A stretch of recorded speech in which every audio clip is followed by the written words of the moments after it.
It's the Rundown Tuesday, June 21st. It's brought to you by Mott and Bow, mottandbow.com. You use the promo code The Rundown, and you'll save 20% on your first pair of jeans. Big Cat's rocking them. I got myself 2 pairs. That's really all you need in life, too, is just 2 pairs of jeans, and you can kind of rotate them in and out. So that's basically all I'm doing with my Mott. No, you need 6 pairs of Mott and Bow. Oh, that's such a lady Feidelberg answer. Dude, I'm just trying to pump up the advertiser, Kevin. Just trying to pump up the advertiser. Oh, only spend $200 with our advertisers. No, I think 6 would be better. Get 6 pairs of them. Well, for 6 pairs, it would only be like $300 because that's how inexpensive Mott and Bow is. They have the stretchy denim material, so you don't really have to worry about putting on some extra pounds. And even better, they have the free try-on program where if you're unsure what size, they send you 2 pairs, 2 different sizes. Whichever one fits, you keep. You send the other one back free of charge. So go to mottandbow.com and use the promo code The Rundown, and you'll save 20% on your first pair. Big Cat, Did you guys see my Chef Curry's? No. You know what? Awesome. They're a great shoe. It was a bad stock photo. That's a good-looking shoe you got there, Dan. Those are so whack, but I'm so jealous that you've got a pair right now. It's like they're so bad you got to have them. Can I tell you, though, my only complaint with them is I had to jog a little this morning because I was late for something, and I started cramping. My ankle started to hurt. I don't know if that's because I'm out of shape, but I think it's the Chef Curry's. That's a bad sign. I mean, he's got bad ankles already. Yep. So be careful. Yeah, it's the shoes. We got Hollywood Feidelberg here from the sunny backyard in Rhode Island? Where are you? I don't even know. I'd like to say that I'm doing this just because I am Hollywood and I'm outside, but in the reality, I'm at my parents' house and my mom's home, and I don't feel like having her hear this. I usually blog from inside in front of the TV. I just came outside for this. No, I respect that. Anytime you got to do a show and your parents are around, it's very, very, very awkward. So I'm with you on that. We'll get right into these topics. We're going to have a surprise guest at the end to do the after show. Stick around for that. But we begin today with Screamin' A. Smith. He is now 0 for his last 6 on NBA Finals predictions. He's gotten every single LeBron Finals wrong, dating back to 2011. Almost impossible to do. Fights, you blogged it. We'll begin with you. Remember, this was probably a couple of months ago when Hillary Clinton said she won 6 coin tosses in a row, and everyone was like, bull fucking shit, there's no way. That's essentially what the NBA Finals is. It's basically a coin toss. It's more or less 50-50. How you get 6 in a row wrong is completely beyond me. And the more impressive feat is that he says each one with such confidence, like he's saying 1 + 1 = 2. Like, if I'm a little bit wrong, I said last night that Christian Vasquez, usually comes up big in spots where, a shitty hitter usually doesn't. And then he struck out in the 9th. Oh, he grounded out in the 9th. And I felt like such a fucking idiot. I was like, I'm never talking about sports ever again. I'm so stupid. Stephen A. doesn't have that part of his brain that just has some self-awareness and says, maybe we're wrong sometimes. He's so confident. It's beautiful to see. I was dying this morning watching it when it would cut from him being like, and it's King James. And then they just go, and the San Antonio Spurs win again. It was awesome. It was such a great, great, great video. I mean, we all get predictions wrong, but when you're like 0 for 3 and then 0 for 4 and then 0 for 5, maybe stop screaming it with such confidence. Big Cat? It's a non-story. I hate to break it to you guys. Stephen A. Smith picks both sides every single game and every single series. He had the Warriors and the Cavs this year. We see that, but I feel like there's enough footage and enough of him on the record where he makes his pick pretty clear. And to be 0 for 6. Okay. He was very clearly Warriors this year. But then he goes he sits on the fence the entire time. I'll also give him a little, sympathy here because as someone who's awful at picking everything, I do this all the time. I kind of to Stephen A. Smith because he's a blowhard and everything, but I kind of hate the bringing up old predictions thing because I feel like all my old predictions suck. Everyone's does. Yeah, and it sucks too. It's a different thing when you're talking about 0 for 6, Dan. It's not this one bad prediction you had back then. It's the last 6 NBA Finals he got wrong. That's impossible to do. Somebody crunched the numbers. They said it was a 1.6% chance of getting it wrong 6 times in a row. Literally almost a 0% chance of being that bad. But that's something I would do. I've bet on teams that got no hit before. That's so Stephen A. is getting sympathy from shitty gamblers. That's the only people who feel bad for him. Correct. I stand with Stephen A. We got this Foot Locker commercial that came out with D'Angelo Russell. It's Ben Simmons asking Karl Anthony Towns and D'Angelo for a little bit of advice once you get to the NBA. D'Angelo, poking a little bit of fun at himself, grabs Simmons' phone, tosses it out the window into the pool, and says, "Trust me." A nice dose of self-awareness here from D'Angelo. What do you got, Big Cat? D'Angelo's in the clear, though, now, right? It was a great commercial, but he's in the clear because Nick Young is now single and he gets to have sex with anyone he wants in LA, right? I mean, he was already, but now he gets to do it without a conscience and worried that, like, Iggy's going to check his phone. So, if anything, he should thank D'Angelo Russell at the end of the day.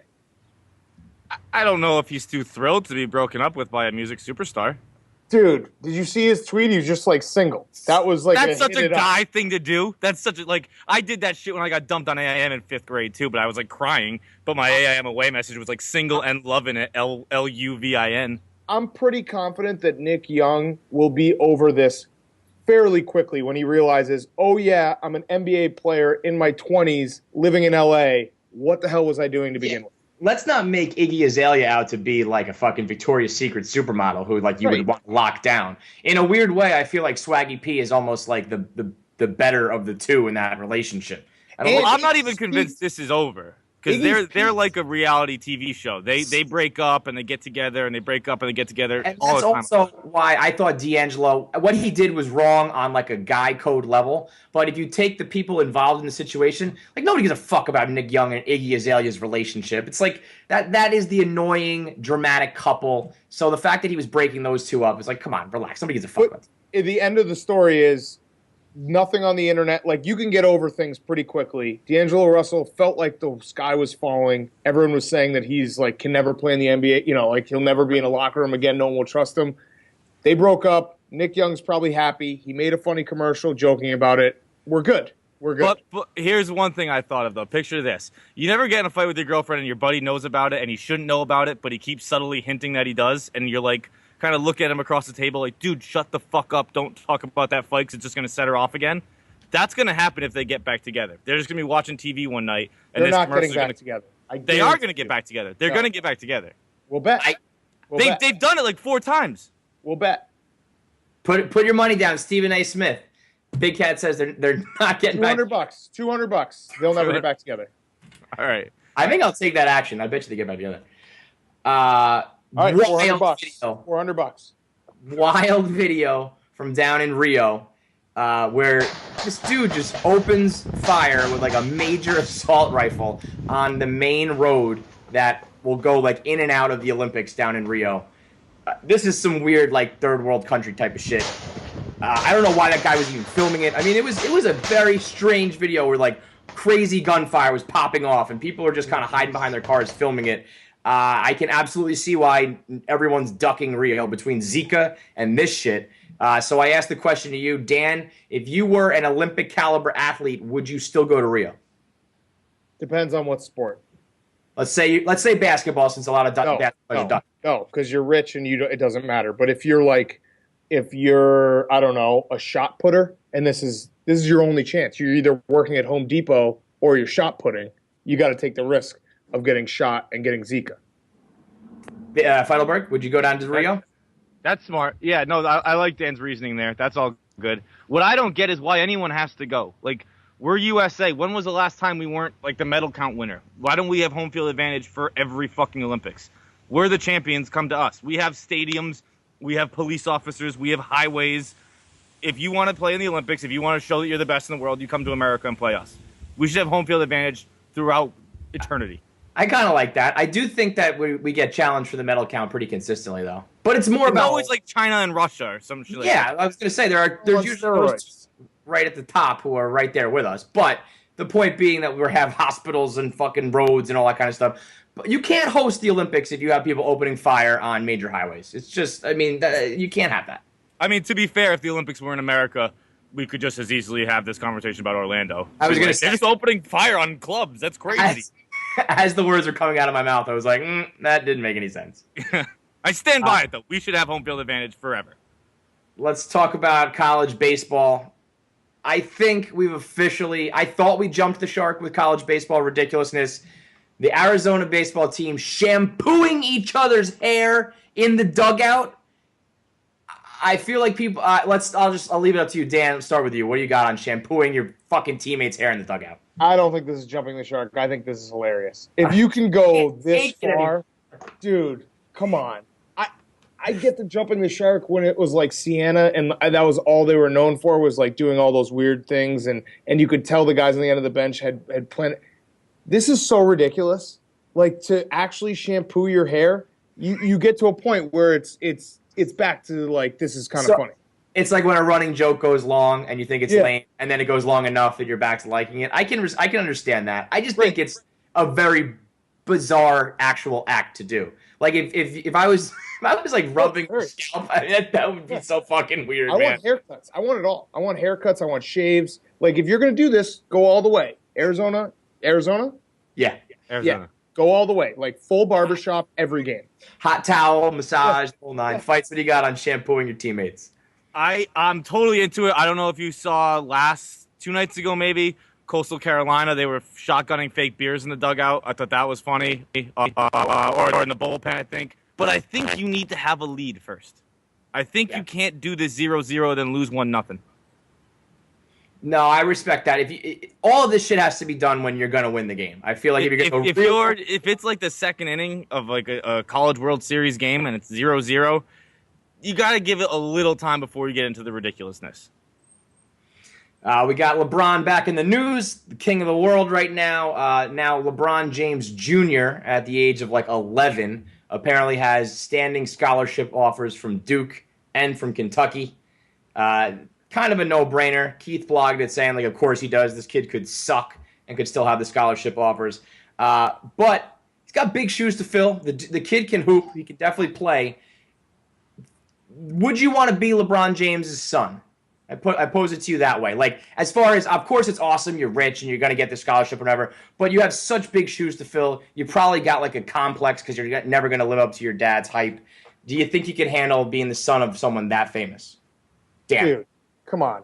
Of course you still want to be his son. MJ's sons are fuck-ups, and they're still rich, and they get to, like, create shoes and do whatever the fuck they want. See, the shoes kid did it right, though, because he, like, took his dad's No, they tried to play basketball, though, and they sucked. Yeah. I think he went to UCF. UCF, like that, there was a stint at Illinois. So, I mean, it obviously there was a time. It basically sucks for the time period where you're taking basketball seriously and everyone's like, are you going to be as good as your dad?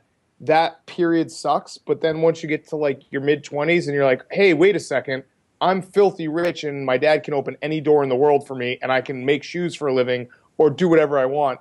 I think it's pretty good. Yeah, it's a pretty sweet deal. Fights, what do you got on LBJ Jr.? I feel like these aren't real scholarships, right? I feel like every AAU kid not every AAU kid, but every kid with like a YouTube mixtape gets these, where it's like, aren't these kind of like me saying, if I become a billionaire, I'll give you $1 million?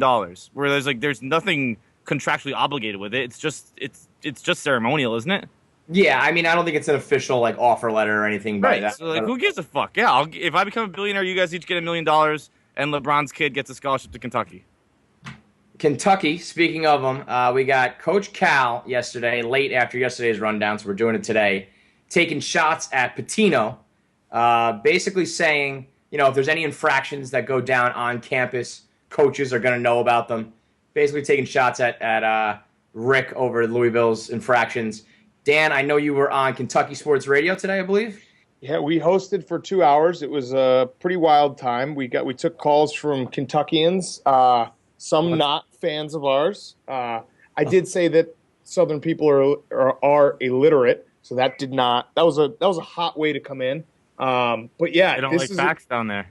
This is great. This is a great feud, and I love like the Cal Pitino thing. And I don't know, Pitino's going to get his ass kicked again because they always lose to Kentucky.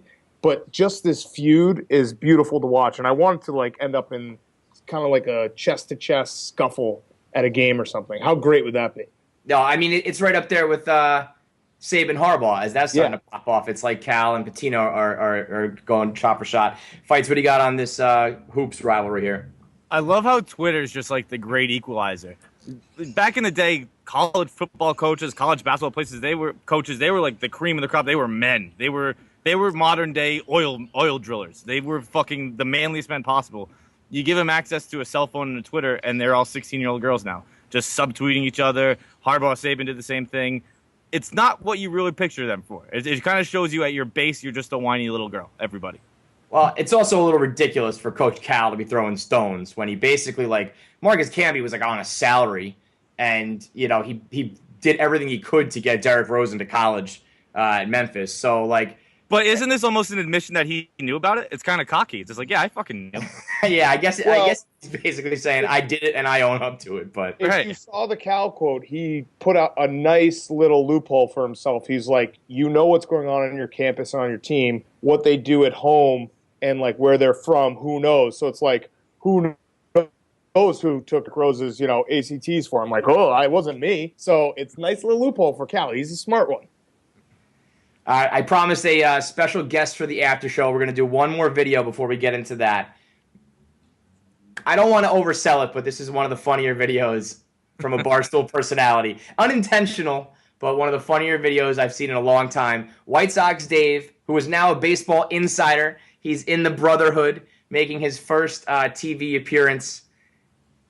He went toe-to-toe with a stick of gum, and I want to say he lost. So run that video. When Ken Rosenthal and like Buster Only and all these guys are like legit tweeting me and everything, and it's like I was at softball in Lincoln Park when John Heyman and Ken Rosenthal started tweeting me. And Dan, your boy White Sox Dave, what do you got? Let me first say this. White Sox Dave, I'm so proud of him for even going up there because TV's hard. It really is. You did it yesterday, Kevin. Like I've done it. It's hard. It's very hard it's nerve-wracking. It's hard to be live on the spot. He did great. He bounced back really nicely from it. Nailed it. And the fact that he's getting invited on TV is awesome. Like he basically has made himself an insider. With all that said, I'd watch a 30 for 30 on the Gum versus White Sox Dave. It was that scintillating. I just want to know, and you're right about everything you said. He's like a true Barstool story right now. Literally was just a reader and then became a blogger, and now he's like a baseball insider. It's truly a common man story. He's making a name for himself. It's great. But I want to know what was going through his head where he's like, fuck this gum. I can't get rid of the gum. What do I do? I'm talking. Should I swallow it? Should I spit it out? I can't chew it. I mean, the fact that he didn't just run off that set, I would have been like, I'm gone. I'm out of here. Yeah. Fights, anything on your boy White Sox? Coming from a guy who does basically every KFC radio with a dip in, I'm at least aware of it. I feel like Dave didn't even know that was there. Like it was just hanging there for a while. It snuck up on him. He was like, he had the gum, and then it was like, yo, remember me? I'm the piece of gum. I'm here now. It was from like a week ago. It was like how to find a molar, and then once he got on TV, it just came running out. He had no idea where that thing came from. And then combine that with the hair and the collar. Does Dave have a mirror? We got to get Dave a mirror, I think. Okay, he explained it, and I actually understand. First of all, he's a hat guy. Every time I hang out with White Sox Dave, he's got a hat on. So the hat guys are hat guys. And second, he came from his regular job because, again, this is unbelievable that he's an insider, and this isn't blogging isn't his job. He had a shower. It was 95 degrees in Chicago yesterday. The shower didn't take. And then you get the hair. The shower didn't take. That's fucking great. And again, like you said, Dan, obviously, congratulations to him. It was just a great video. Yeah. Clearly, Davey Page Views is on the run again. He's running and hiding. He's probably a noodle. LeBron James has probably put him in his casket. Yet he still was able to put up a blog taking shots at everybody's favorite poker star, Nate Blog. So we're going to bring him in on the after show here to talk about Portnoy basically airing him out for this potential heads-up showdown between Davey Page Views and Eric. So let's bring in Nate now. Hey. Well, all right, Nate Blog joins us here for the after show. So let's tell the story here. You got an email from a stoolie basically saying I'll bankroll you for a heads-up showdown with Page Views. He got the same email. You sent him a message basically kind of explaining the situation. Dave took to the blog airways to just completely air you out. Nate, give us the full breakdown on what's going on between Nate versus Page Views. Well, Dave whines that he wants to go to the horse race, and it's the same time as Aruba. So I said, let's figure out a time. We'll just play heads up, and then you can go to the horse race. I'll go to Aruba. You won't be there in Aruba, which is a win for all of us, and we all win. So he doesn't respond to emails at all. Nope. Like he doesn't respond to Never. any. Never. So I've been trying to set this up for a while now, and finally some rich guy, I don't know who he is, said, "We'll give you the money to play Dave because like Dave's not going to play for like a small amount of money. He's going to want to play for a lot of money that I can't afford." And it makes sense for someone to back me. It's a great investment for them. They're going to make a ton of money off of it because Dave's terrible. Ooh, And- I might back you. What? Well, why don't we? We should. We should like a Kickstarter, and we'll fund Wait. Nate. All the bloggers should back you. Now that I'm thinking I have about it. multiple people emailing me trying to back me because they know it's like such a good just opportunity to make All right, money. keep that in house, Nate. If this goes Dan's through- gonna make this rundown cost me like $1,000. I was gonna say, now how much are we talking here? I got diapers to buy, bro. No, but if Nate's So- going to take down big bad page views, I want a piece of this action. I can get you a few. Like we can keep going higher and higher. The more people that want to give me money, because Dave claims that he has unlimited money to play with. So, Which he doesn't. but he claims that he does. So we can just keep going higher and higher and higher. So I have people emailing me trying to like back me up. People emailing me saying like, "Oh, we can do it in our studio." Like just random people that want to film it. Even though Dave can do that all in house. Dave said he'll do it, but I've emailed him multiple times about it, and he won't respond. He'll just go to the blog and just try to make it all about him, but he won't really respond to an email and actually start setting it up. No way. We're kind of in limbo still because he's on his 3-month vacation, and it's just a lot. A lot is just in limbo. So do you think this is officially Davey Page Views on the run from Nate? You think he's ducking you on purpose?